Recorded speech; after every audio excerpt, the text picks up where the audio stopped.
Our journey to mirror work started about a year into the forgiveness frequency. And when we learned about mirror work and looking into your own eyes and the impact that it has and how it actually gives you that cosmic brownie points, it goes beyond the subconscious mind when you're working with affirmations. And so as I would be in spinal drains, some days I had no voice, but I would look into my own eyes and I would have a conversation with myself. This is also part of meeting my inner child and working with my higher self by staring into my own eyes. And it started with no words. It was just looking at me in my own eyes was changing how I saw myself.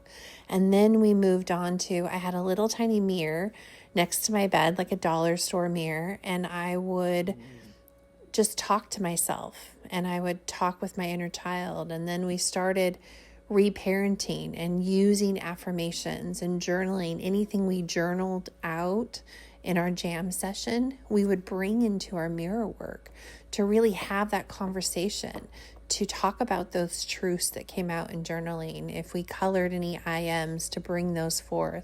And I didn't have any concept necessarily of meditation.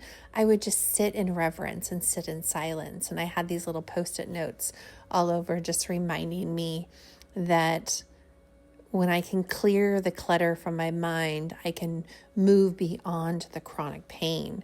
And then it just expanded. There would be days where I couldn't even, my hands wouldn't work. And so I found a mirror that could prop itself up. And it's just evolved over the years. I would have these little notepads, and it was like from some craft pages or scrapbook pages. And I would go through and I would write all of my gets. Like, you got to get up, you got to get moving, you got to get your sips in, and you got to get over it. You got to get in motion. You got to get living in color, and you have to get grateful, because our gets were gratitude elevates truth. And so we would bring those into mirror work.